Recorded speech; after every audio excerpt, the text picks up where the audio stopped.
Number three is everything has to be perfect in order to create freedom. I'm just going to say it straight out from the beginning. This is false. But here, let me explain why. The idea that things have to be perfect, that there's a perfect moment, a perfect amount of money, that is the trigger that allows us to finally take the leap and do the jump is just not real because there's so many ways that we can always justify not to take the jump, that we can always justify, if I just work a little bit more, then I'll have more money to do this. If I just work a little bit more and get a little higher, I'll be able to do this. There's always more opportunities to justify, to keep doing what we already have been doing because we're comfortable with it. It's in our comfort zone and it's scary to take a jump. But the reality is there's never going to be a perfect alignment of the stars that's like, we can take the jump and it will not have risk. It is going to be a risk and it's going to be amazing. I love to think about it as getting on a roller coaster. Roller coasters are risky. There are twists and turns. They can make your heart beat fast. When I say risky, I'm not saying that you can get hurt or die from it, but it's this mix of like thrill and joy and also being scared because you're going so far up in the air and the speed that it comes down at. And that's the kind of journey that you're on right now. When you step into this adventure to create freedom in your life, it's exactly like getting on a roller coaster. And sometimes you're going to want to white knuckle it and feel like, I don't know if I can take this. But then there's other times where you can really throw your hands up in the air and just say we and enjoy it. And that's what I'm all about. The more that I allow myself, when I realize I'm white knuckling things, I really try to take a pause and remind myself to throw my hands up in the air and say, this is an adventure for exactly this reason. This is what makes it feel like I'm living. This is the freedom that I was looking for, the risk taking, the thrills to do things that make the life that I've always wanted to live. So if you're not doing that, you're allowing the idea of perfection to make you procrastinate. You're pretty much self-sabotaging yourself. Out of one side of your mouth, you're saying, I want to live an amazing life. But then you're letting this idea of the perfect timing hold you back from doing that. And it's working against you. So you're probably here because you're a workaholic. You know that you are on a path to burnout. You know you're on a path to burnout, but you keep telling yourself, things will get better when the kids start school and after they graduate. Or things will get better when this project at work is finally over. Or things will be less crazy when the soccer, gymnastics, basketball season is over. Or things will be easier to manage when my partner cuts back on their work schedule and helps more at home. This is exactly what waiting for the perfect time looks like. And it's keeping you from creating more freedom in your life. I'm not going to tell you that it's an easy transition to make, but why don't we actually take action on making things happen? The perfect time to happen is actually perpetuating the idea that working harder and doing more is finally going to allow you to create freedom. For whatever reason, it becomes counterintuitive for us to think that stopping is going to create freedom, but that's exactly what we need to do. The truth is that working hard doesn't mean you're going to get more done. It doesn't mean the work will end. It doesn't mean you'll automatically get freedom because it will never be over. You have to choose to stop. So while the myth says everything has to be perfect to create freedom, the truth is there is rarely an absolutely perfect time to start creating freedom for your dreams and to make significant changes. In my own life, there was not a perfect time. I just had to take the jump and be open to what was next. Life is inherently unpredictable. And waiting for the stars to align can result in so many missed opportunities and just a flat out lack of progress. You're sabotaging yourself, but I want to help you stop that. Instead of fixating on this ideal future moment that's going to make things so much easier, it's so important to recognize that taking action today in the present, even in imperfect circumstances, is the key to experiencing the freedom and fulfillment that you've been looking for. By taking steps toward your goals and making progress, you are going to gain momentum and learn valuable lessons along the way. Here's the thing. I didn't realize just how many things were holding me back until I actually just started the journey, until I actually just started taking the steps. And that every adventure led me more and more into freedom, but I had to get started. I would not have figured those things out without getting started. And so the same will be for you. Accessing risk, creating a realistic plan, and embracing the fact that progress often involves overcoming challenges. The challenges are not going to go away because you created a plan, because you assessed the risk, and that you tried to pick the perfect path. Instead, you're going to grow. You're going to be able to use your strength in a way that empowers your freedom. You're going to be able to live the life that you've always imagined, and it's going to be an amazing adventure in order to live it. So I'm excited for you to take those meaningful changes towards the freedom that you desire, because waiting for the right time can only perpetuate a cycle of delay and stagnation. And we're done with that. So here are the steps that you're going to take to plan and live your first week of freedom, of working less and living more. Step one, change your mind about freedom. So that's going to look like making this mindset shift from doing it all yourself and taking on more obligations and being responsible for more things to actually leading the charge and getting it done. You don't always have to be the hands and fingers that do everything, but you can empower others around you to be able to step up and do the things that need to be done so that you can live freedom. Because right now, you're empowering everybody else to live freedom, but you're not making space for you to live your own freedom.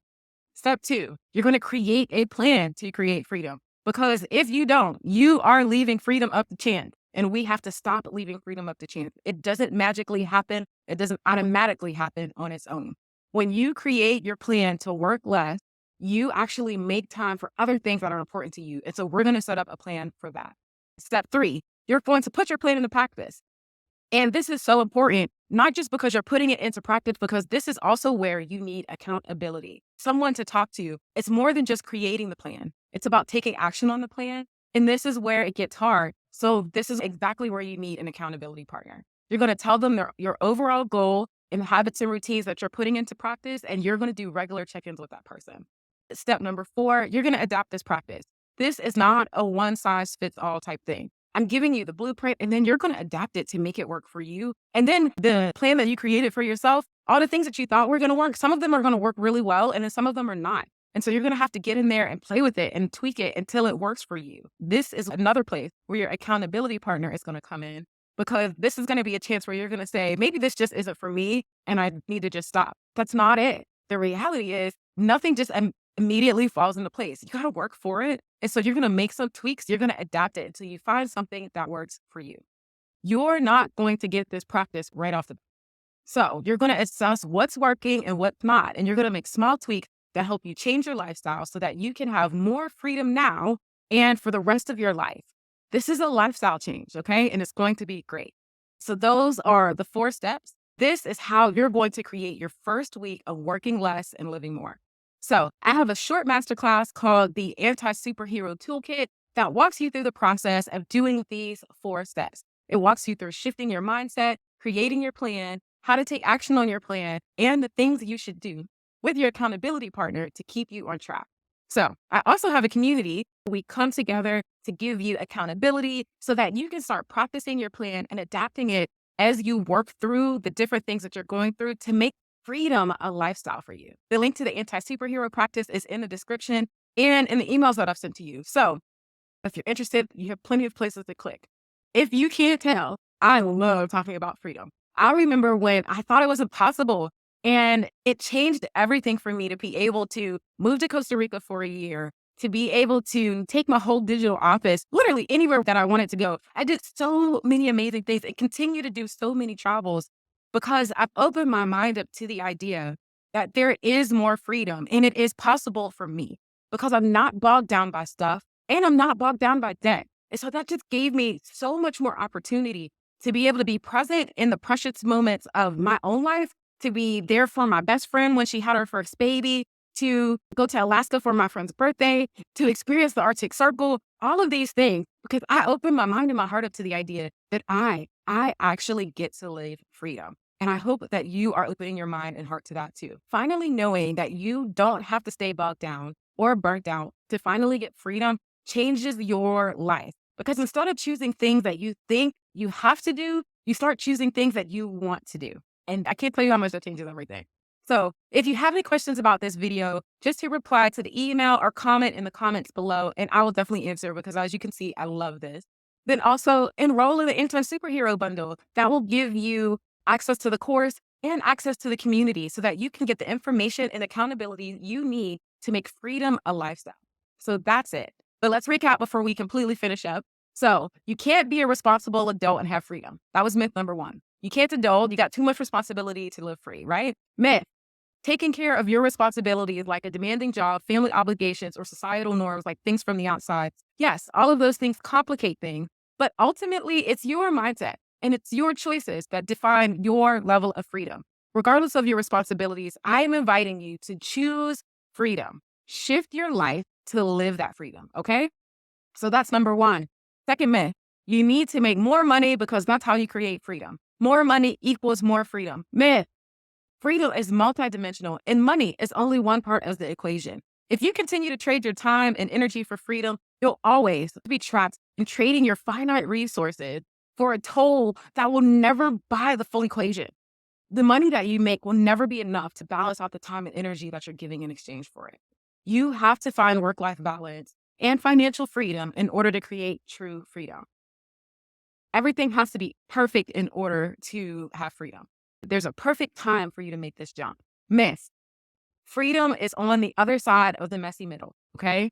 You're trying to figure out how I'm going to do this, and you're trying to think your way through the messy middle, but it doesn't work that way. You've got to jump in there, get your feet dirty, and allow yourself to find your way to the other side. It takes practice to stop doing the things that have been holding you back all of this time, that have kept you in your workaholic tendencies. It takes practice. I'm telling you from my own experience, practice to let go of those things and actually to switch your life into new routines, into new habits that actually empower your decisions, empower you to live your values, and actually create freedom in your life. Waiting only puts this off. Trying to think through it only puts it off. You've got to get in there and start. So just jump into the messy middle and get started on creating freedom. Thank you so much for watching. Keep an eye out on your inbox. And please, when you create your first week of freedom, let me know. I remember when I got my first week of freedom, I literally cried. I was like, wow, I actually think I've got to the other side. And I'm excited to hear that from you too. So reply to this email, let me know, post in the comments. But I'm so excited for you to be taking these next steps to work less and live more. Have a great day.